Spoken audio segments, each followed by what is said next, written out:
Hi friends, അസ്സലാമു അലൈക്കും. എല്ലാവർക്കും ഐഷ വേൾഡിൻ്റെ പുതിയൊരു വീഡിയോയിലേക്ക് സ്വാഗതം. ഇന്ന് വളരെ ടേസ്റ്റി ആയിട്ടുള്ളൊരു ബട്ടർ ചിക്കനാണ് കേട്ടോ ഉണ്ടാക്കുന്നത്. ചിക്കൻ കഴിക്കുന്ന എല്ലാവരുടെയും ഫേവറേറ്റ് ആയിട്ടുള്ളൊരു കറിയാണല്ലേ ബട്ടർ ചിക്കൻ. ഇത് നമുക്ക് റെസ്റ്റോറൻറ്റിൽ നിന്ന് വാങ്ങിക്കുന്നത് പോലെ നല്ല ടേസ്റ്റി ആയിട്ടും വളരെ ഈസി ആയിട്ടും വീട്ടിൽ തന്നെ തയ്യാറാക്കിയെടുക്കാം. അപ്പോൾ എങ്ങനെയാണ് ബട്ടർ ചിക്കൻ തയ്യാറാക്കിയെടുക്കുന്നത് എന്ന് നോക്കാം.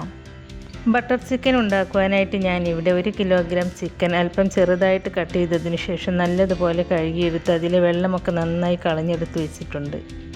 ഞാനിവിടെ കുറച്ച് ബോണോട് കൂടിയിട്ടുള്ള ചിക്കനാണ് കേട്ടോ എടുത്തിട്ടുള്ളത്. ഇതിലേക്ക് ബോണുള്ളതും ബോണില്ലാത്തതും ഒക്കെ എടുക്കാം കേട്ടോ, എങ്ങനെ എടുത്താലും കുഴപ്പമില്ല. ഞാനാദ്യം ഈ ചിക്കനിലേക്ക് ആവശ്യമായ ഉപ്പ് ചേർത്ത് കൊടുക്കുന്നുണ്ട്. പിന്നെ ഇതിലേക്ക് 2 ടീസ്പൂൺ കശ്മീരി മുളക് പൊടി, 2 table spoon ginger garlic paste,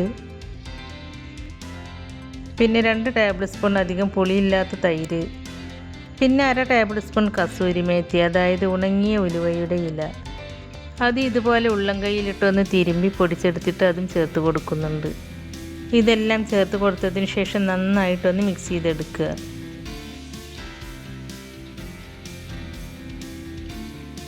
പിന്നെ ഞാൻ ഇതിലേക്ക് 1 ടേബിൾ സ്പൂൺ സൺഫ്ലവർ ഓയിലും കൂടി ചേർത്ത് കൊടുത്ത് വീണ്ടും നന്നായിട്ടൊന്ന് മിക്സ് ചെയ്തെടുക്കുന്നുണ്ട്. ഇപ്പം ഞാനിത് നന്നായിട്ടൊന്ന് മിക്സ് ചെയ്തെടുത്തിട്ടുണ്ട്. ഇനി ഈ മസാലകളൊക്കെ ഈ ചിക്കനിൽ പിടിക്കാൻ വേണ്ടിയിട്ട് കുറഞ്ഞത് 1/2 മണിക്കൂറെങ്കിലും റെസ്റ്റ് ചെയ്യാനായിട്ട് അടച്ചു വെക്കുക. അതിനുശേഷം ചിക്കൻ ഫ്രൈ ചെയ്തിട്ടെടുക്കണം.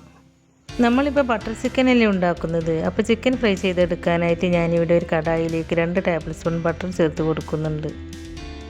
ബട്ടർ മെൽറ്റായിട്ട് വന്നാൽ നമ്മൾ നേരത്തെ മാരിനേറ്റ് ചെയ്ത് വെച്ച ചിക്കൻ്റെ പീസുകളില്ലേ, അത് ഇതിലേക്ക് ചേർത്ത് കൊടുക്കുക. ചിക്കൻ ഫ്രൈ ചെയ്തെടുക്കുമ്പോൾ മീഡിയം ഫ്ലെയിമിൽ വെച്ചിട്ട് വേണം കേട്ടോ ഫ്രൈ ചെയ്തെടുക്കാനായിട്ട്. ഇപ്പം നമ്മൾ മാരിനേറ്റ് ചെയ്ത് വെച്ച ചിക്കൻ്റെ പീസില്ലേ, അതിൽ നിന്നും പകുതി പീസ് ഞാൻ ഈ കടായിലേക്ക് വെച്ച് കൊടുത്തിട്ടുണ്ട്. 3-4 മിനിറ്റ് കഴിയുമ്പോൾ ചിക്കൻ്റെ പീസൊക്കെ ഒന്ന് തിരിച്ചിട്ട് കൊടുത്ത് മറുവശം കൂടി വേവിച്ചെടുക്കുക. നിങ്ങൾക്കിത് വേണമെങ്കിൽ ഓവനിൽ വെച്ചിട്ട് ഗ്രില്ല് ചെയ്തെടുക്കുകയും ചെയ്യാം. നമ്മൾ ഫ്രൈ ചെയ്തെടുക്കുന്ന സമയത്ത് ചിക്കൻ നന്നായിട്ട് വെന്ത് വരണം. കാരണം ഈ ചിക്കൻ നമ്മൾ ഗ്രേവിയിലിട്ട് കൂടുതൽ ടൈമൊന്നും കുക്ക് ചെയ്തെടുക്കുന്നില്ല. അതുകൊണ്ട് ഈ സമയത്ത് ചിക്കൻ നന്നായിട്ട് തന്നെ വേവിച്ചെടുക്കുക കേട്ടോ. ഇപ്പോൾ ചിക്കൻ്റെ പീസൊക്കെ ഞാൻ തിരിച്ചിട്ട് കൊടുത്തിട്ടുണ്ട്. ഇനി മറുവശം കൂടി വേവാനായിട്ട് വെയിറ്റ് ചെയ്യുക. ഇതുപോലെ 1-2 പ്രാവശ്യമൊക്കെ തിരിച്ചും മറിച്ചിട്ടിട്ടൊക്കെ വേവിച്ചെടുക്കുക കേട്ടോ. ഇപ്പോൾ ചിക്കൻ്റെ പീസൊക്കെ നന്നായിട്ട് വെന്ത് വന്നിട്ടുണ്ട്. ഇനി ഞാൻ ഇതൊരു ബൗളിലേക്ക് എടുത്ത് മാറ്റുകയാണ്. അതിനുശേഷം അല്പം കൂടി ബട്ടർ ഈ കടായിലേക്ക് ചേർത്ത് കൊടുത്ത് ബാക്കിയുള്ള ചിക്കനും ഇതുപോലെ ഫ്രൈ ചെയ്തിട്ടെടുക്കുക.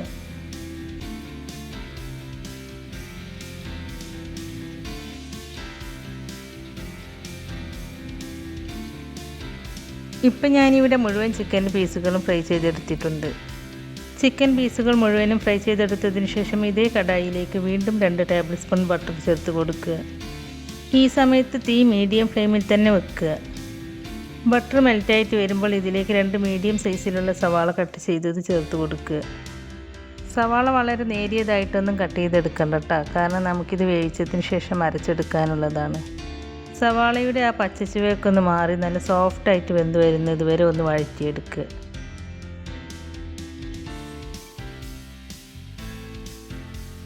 ഇപ്പോൾ സവാള ചെറുതായിട്ടൊന്ന് വഴന്നു വന്നിട്ടുണ്ട്. ഇനി ഞാൻ ഇതിലേക്കൊരു 15 കാഷ്യൂനട്ട് ചേർത്ത് കൊടുക്കുന്നുണ്ട്. എന്നിട്ട് വീണ്ടും ഇതുപോലെ ഇളക്കി കൊടുക്കുക. നിങ്ങൾക്ക് കൂടുതൽ ഗ്രേവി വേണമെന്നുണ്ടെങ്കിൽ അപ്പോൾ അതിനനുസരിച്ച് കാഷ്യൂനട്ട് ചേർത്ത് കൊടുക്കുക കേട്ടോ.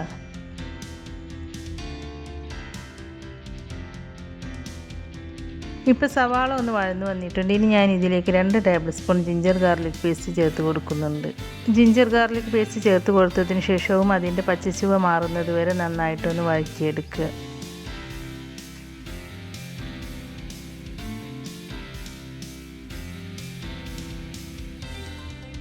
അതിനുശേഷം ഞാൻ ഇതിലേക്ക് ഒരു മീഡിയം സൈസിലുള്ള 5 തക്കാളി കട്ട് ചെയ്തത് ചേർത്ത് കൊടുക്കുന്നുണ്ട്. എന്നിട്ട് ഈ തക്കാളി ഒന്ന് വാടി വരുന്നത് വരെ ഇളക്കി കൊടുക്കുക. അതിനുശേഷം ഇതിലേക്ക് 2 കപ്പ് ചൂടുവെള്ളം ഒഴിച്ച് കൊടുക്കുക. എന്നിട്ട് ഇതിലേക്ക് ആവശ്യമായ ഉപ്പ് ചേർത്ത് കൊടുക്കുക. പിന്നെ ഞാൻ ഇതിലേക്ക് 2 ടേബിൾ സ്പൂൺ പഞ്ചസാര ചേർത്ത് കൊടുക്കുന്നുണ്ട്. പിന്നെ ഇതിലേക്ക് 2 ടേബിൾ സ്പൂൺ കശ്മീരി മുളക് പൊടിയും 1 ടേബിൾ സ്പൂൺ വിനാഗിരിയും ചേർത്ത് കൊടുക്കുക. തക്കാളിയുടെ പുളിക്കനുസരിച്ച് വേണം കേട്ടോ വിനാഗിരി ചേർത്ത് കൊടുക്കാൻ. നിങ്ങളെടുക്കുന്ന തക്കാളിക്ക് പുളി കൂടുതലാണെങ്കിൽ വിനാഗിരി ഇത്രയൊന്നും ചേർത്ത് കൊടുക്കണ്ട കേട്ടോ. അപ്പോൾ തക്കാളിയുടെ പുളി നോക്കിയിട്ട് അതിനനുസരിച്ച് ചേർത്ത് കൊടുക്കുക. പിന്നെ ഇതിലേക്ക് 1/2 ടീസ്പൂൺ ഗരം മസാല പൗഡറും കൂടി ചേർത്ത് കൊടുത്ത് നന്നായിട്ടൊന്ന് മിക്സ് ചെയ്തെടുക്കുക. ഈ ഗരം മസാല പൗഡർ ഞാൻ വീട്ടിൽ തന്നെ പൊടിച്ചെടുത്തതാണ്. പിന്നെ ഞാൻ ഇതിലേക്ക് എരിവിന് ആവശ്യമായ 2 പച്ചമുളക് ചേർത്ത് കൊടുക്കുന്നുണ്ട്. നമ്മൾ ഇതിലേക്ക് എരിവിന് വേണ്ടിയിട്ട് ഈ 2 പച്ചമുളക് മാത്രമേ ചേർത്ത് കൊടുക്കുന്നുള്ളൂ. വേറെ മുളക് പൊടിയൊന്നും ചേർത്ത് കൊടുക്കുന്നില്ല. അപ്പോൾ നിങ്ങൾക്ക് എരിവ് എത്രയാണോ വേണ്ടത് അതിനനുസരിച്ച് പച്ചമുളക് ചേർത്ത് കൊടുക്കുക കേട്ടോ. ഇനി ഇത് തിളക്കാൻ തുടങ്ങുമ്പോൾ തീ കുറച്ച് മീഡിയം ഫ്ലെയിമിലേക്ക് മാറ്റി വെച്ചതിന് ശേഷം തക്കാളിയൊക്കെ നല്ല സോഫ്റ്റായി വെന്ത് വരാൻ വേണ്ടിയിട്ട് അടച്ച് വെച്ച് വേവിച്ചെടുക്കുക. ഏകദേശം ഒരു 10 മിനിറ്റ് നേരം ഞാനിതിങ്ങനെ അടച്ച് വെച്ച് വേവിച്ചെടുത്തിട്ടുണ്ട്. ഇപ്പോൾ തക്കാളിയൊക്കെ നന്നായിട്ട് വെന്ത് വന്നിട്ടുണ്ട്. ഇനി ഫ്ലെയിം ഓഫ് ചെയ്ത് ഇത് നന്നായിട്ട് ചൂടാറിയിട്ട് വരുന്നത് വരെ വെയിറ്റ് ചെയ്യുക. ഇപ്പോൾ ഇത് നന്നായിട്ടൊന്ന് ചൂടാറി വന്നിട്ടുണ്ട്. ഇനി നമുക്കിതൊരു മിക്സിയുടെ ജാറിലിട്ട് നന്നായിട്ടൊന്ന് അരച്ചെടുക്കാം.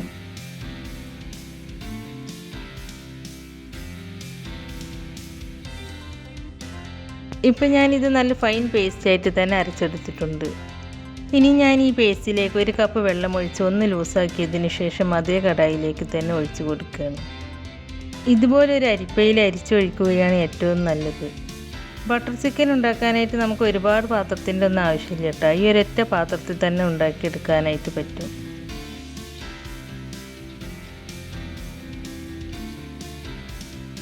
ഇപ്പം ഞാനിത് അരിച്ചെടുത്തിട്ടുണ്ട്. ഇനി സ്റ്റൗ ഓൺ ചെയ്ത് ഈ ഗ്രേവി തിളപ്പിച്ചെടുക്കുക. ഗ്രേവി ചെറുതായിട്ടൊന്ന് തിളച്ച് വരുമ്പോൾ നമ്മൾ ഫ്രൈ ചെയ്തെടുത്ത ചിക്കൻ്റെ പീസെല്ലാം ഇതിലേക്ക് ചേർത്ത് കൊടുക്കുക. എന്നിട്ട് നന്നായിട്ടൊന്ന് ഇളക്കി യോജിപ്പിച്ചെടുക്കുക. എന്നിട്ട് അടച്ച് വെച്ച് ഒരു മീഡിയം ഫ്ലെയിമിൽ വെച്ചിട്ട് ഒരു 3 മിനിറ്റ് നേരം വേവിച്ചെടുക്കുക. 3 മിനിറ്റിന് ശേഷം തുറന്ന് നോക്കി ഈ ഗ്രേവി ഒന്ന് ഇളക്കി കൊടുക്കുക. എന്നിട്ട് ഇതിലേക്ക് 1 table spoon butter, 1/4 teaspoon garam masala powder, അതുപോലെ 1/4 ടീസ്പൂൺ ചെറിയ ജീരകം ഒന്ന് ചൂടാക്കിയതിന് ശേഷം പൊടിച്ചെടുത്തിട്ട് അതും ഇതിലേക്ക് ചേർത്ത് കൊടുക്കുക.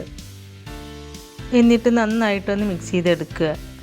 എന്നിട്ട് ഇതിലേക്ക് ആവശ്യമായ ഉപ്പ് ചേർത്ത് കൊടുക്കുക. നമ്മൾ നേരത്തെ തക്കാളി വേവിച്ചെടുക്കുമ്പോൾ ഉപ്പ് ചേർത്ത് കൊടുത്തതാണ്. അപ്പോൾ ടേസ്റ്റ് നോക്കിയിട്ട് അതിനനുസരിച്ച് ഉപ്പ് ചേർത്ത് കൊടുക്കുക കേട്ടോ. പിന്നെ 1/2 ടേബിൾ സ്പൂൺ കസൂരി മേത്തി ഇതുപോലെ കയ്യിലിട്ടൊന്ന് പൊടിച്ചെടുത്തതിന് ശേഷം ചേർത്ത് കൊടുക്കുക. കയ്യിലിട്ട് പൊടിയുന്നില്ലെങ്കിൽ ഒരു പാനിലിട്ട് ചൂടാക്കിയതിന് ശേഷം പൊടിച്ചെടുത്താൽ മതി. പിന്നെ 1/2 കപ്പ് ഫ്രഷ് ക്രീമും ചേർത്ത് കൊടുത്ത് എല്ലാം നന്നായിട്ടൊന്ന് ഇളക്കി യോജിപ്പിച്ചെടുക്കുക. ഈ കറിക്ക് അധികം എരിവൊന്നും ഉണ്ടാവില്ല കേട്ടോ.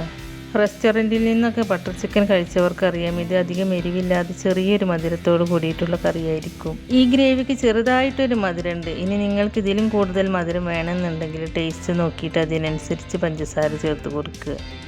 അതല്ലെങ്കിൽ കുറച്ച് ടൊമാറ്റോ കെച്ചപ്പ് ചേർത്ത് കൊടുക്കുക. എനിക്ക് ഈ ഗ്രേവിയിൽ എല്ലാം കറക്റ്റാണ്. ഞാൻ ഇതിലേക്ക് ഇനി ഒന്നും ചേർത്ത് കൊടുക്കുന്നില്ല. ബട്ടർ ചിക്കന് നല്ല ഓറഞ്ച് കളർ കൊടുക്കുന്നത് നമ്മൾ ചേർത്ത് കൊടുത്ത കാശ്മീരി മുളക് പൊടിയും അതുപോലെ തക്കാളിയുമാണ്. അതുകൊണ്ട് ബട്ടർ ചിക്കൻ ഉണ്ടാക്കുമ്പോൾ നല്ലതുപോലെ പഴുത്ത നല്ല റെഡ് കളറുള്ള തക്കാളിയും കാശ്മീരി മുളക് പൊടിയും മാത്രം എടുക്കുക. ബട്ടർ ചിക്കൻ ഒരു ലൂസായിട്ടുള്ള കറിയല്ല, കുറച്ച് തിക്കായിട്ടുള്ള ഒരു കറിയാണ് കേട്ടോ ഉണ്ടാവുക. അപ്പോൾ ഇത്രയേ ഉള്ളൂ കേട്ടോ. വളരെ ടേസ്റ്റി ആയിട്ടുള്ള ബട്ടർ ചിക്കൻ ഇവിടെ റെഡി ആയിട്ടുണ്ട്. ഇനി നമുക്ക് ഏറ്റവും അവസാനം കുറച്ച് കസൂരി മേത്തി പൊടിച്ചതും കുറച്ച് ഫ്രഷ് ക്രീമും 1 ടേബിൾ സ്പൂൺ ബട്ടറും ചേർത്ത് കൊടുത്ത് ഫ്ലെയിം ഓഫ് ചെയ്യാം.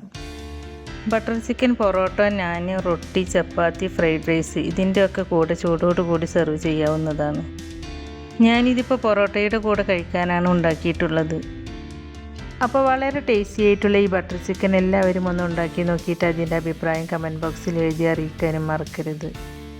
നമ്മുടെ ഇന്നത്തെ ഈ റെസിപ്പി നിങ്ങൾക്ക് ഇഷ്ടമായിട്ടുണ്ടെങ്കിൽ ലൈക്ക് ചെയ്യുകയും നിങ്ങളുടെ ഫ്രണ്ട്സിനും ഫാമിലിയിലേക്കൊക്കെ ഒന്ന് ഷെയർ ചെയ്ത് കൊടുക്കുകയും അതുപോലെ ചാനൽ സബ്സ്ക്രൈബ് ചെയ്യാതെ പുതുതായി ആരെങ്കിലും കാണുന്നവരുണ്ടെങ്കിൽ ഒന്ന് സബ്സ്ക്രൈബ് ചെയ്ത് സപ്പോർട്ട് ചെയ്യുകയും ചെയ്യണേ. സബ്സ്ക്രൈബ് ചെയ്യുമ്പോൾ കൂടെ കാണുന്ന ബെല്ലൈക്കണിൽ ക്ലിക്ക് ചെയ്ത് അതിൽ ആളെന്ന ഓപ്ഷൻ തന്നെ എനേബിൾ ചെയ്ത് വെക്കുകയാണെങ്കിൽ പുതിയ റെസിപ്പീസ് അപ്ലോഡ് ചെയ്യുമ്പോൾ അതിൻ്റെ നോട്ടിഫിക്കേഷൻ നിങ്ങൾക്ക് കിട്ടുന്നതാണ്. ഇൻഷാ അല്ലാഹ് പുതിയ റെസിപ്പീസുമായി വീണ്ടും വരാം. Thank you.